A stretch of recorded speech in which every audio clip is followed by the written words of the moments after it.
Hello everyone, welcome back to Ease English. In today's video, we will learn a lot of new and interesting daily use advanced English phrases which are very useful in our day-to-day life. To be a fluent speaker, you have to watch the whole video and do practice with me. Guys, this is Vani Yadav and you're watching the channel Ease English. Before going to start the video, I request you all, if you are new in the channel, then do subscribe to the channel. And if you are already a subscriber, then hit the like button and share the video as much as possible. So without further ado, let's dive into the sentences. First sentence, मैं अपने दोस्त को phone करना चाहता हूँ. English में बोलेंगे I want to phone my friend. I want to phone my friend. For example, आप कहीं जा रहे थे, रास्ते में आपके फ़ोन की बैटरी जो है वो डेड हो जाती है. तब आप बगल में बैठे किसी पैसेंजर से हेल्प लेते हो और बोलते हो कि मुझे ना अपने फ्रेंड को फ़ोन करना है.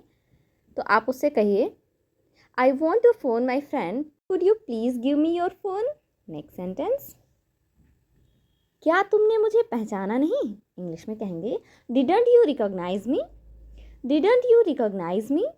फॉर एग्जाम्पल, आप मार्केट गए और वहाँ आपने अपने काफ़ी पुराने फ्रेंड को देखा, तो आप एक्साइटमेंट में दौड़ के उसके पास जाते हो और उससे मतलब सरप्राइज़ दे देते हो उसे. तो जब वो थोड़ा शॉक होता है तो आप कहते हो कि क्या तुमने मुझे पहचाना नहीं. फिर आप उसे बताते हो. तो अगर ये कहना है कि क्या तुमने मुझे पहचाना नहीं, आप कह सकते हो didn't you recognise me. Next sentence, क्या तुम्हें मुझ पर भरोसा है. इंग्लिश में कहेंगे do you trust me. Do you trust me. For example, आपको जो है स्कूल का कोई असाइनमेंट मिला है, तो आपसे वो हो नहीं रहा, आपकी सिस्टर करने लगती है, तो आप कहते हो कि देखो गड़बड़ मत कर देना. अब आपकी सिस्टर कहती है कि क्या तुम्हें मुझ पर भरोसा है, अगर भरोसा होगा तभी मैं करूँगी. तो अगर उसे ये कहना है कि क्या तुम्हें मुझ पर भरोसा है, वो कह सकती है do you trust me. Next sentence, मैं किसी पर भी भरोसा नहीं करता. इंग्लिश में कहेंगे आई don't trust any one.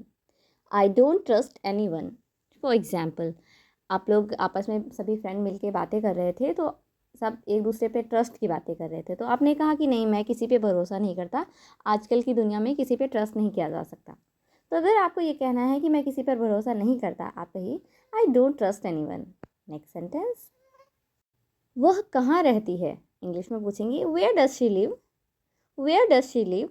For example, आपकी फ्रेंड के घर में कोई फंक्शन था और किसी रीज़न से आप नहीं जा पा रहे हो, आपके घर कार्ड आया था, तो आप कहते हो कि भाई से कहते हो अच्छा जाओ तुम चले जाओ वहाँ पे.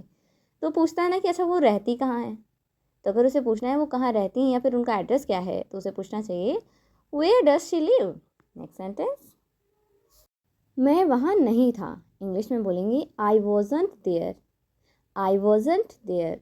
फॉर एग्जाम्पल, जो आपके मोहल्ले में आपको पता चला कि छोटे छोटे बच्चे जो खेलते रहते हैं तो उनमें आपस में झगड़ा हो गया, तो मम्मी ने आपकी क्लास लगा दी, बोली कि जब झगड़ा हो रहा था तो तुम कहाँ थे. मतलब उन्हें ये डाउट हो रहा था कि आप भी झगड़े में शामिल थे, बट आपने कहा नहीं मम्मी मैं वहाँ नहीं था.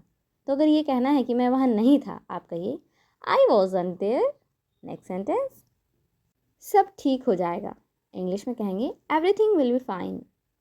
Everything will be fine.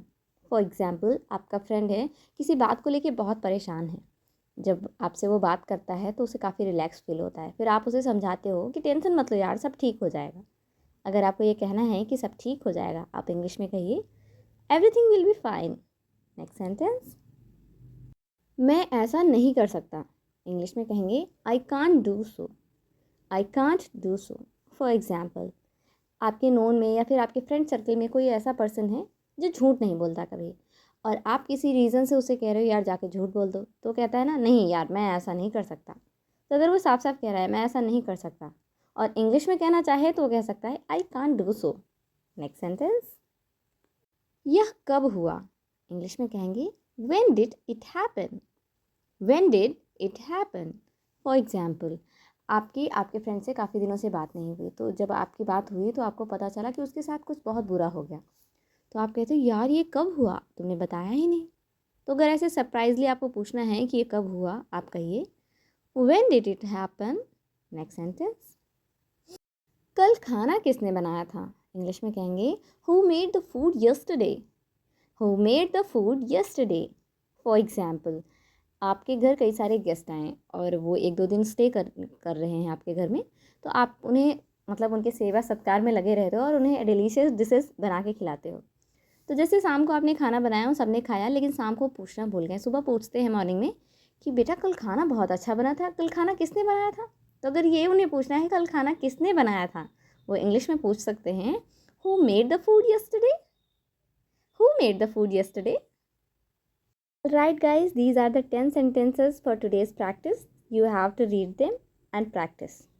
Guys, if you like the video, please press the like button, share the video as much as possible and हाँ, अगर आप चैनल पे पहली बार विजिट कर रहे हैं तो सब्सक्राइब करना बिल्कुल भी ना भूलें।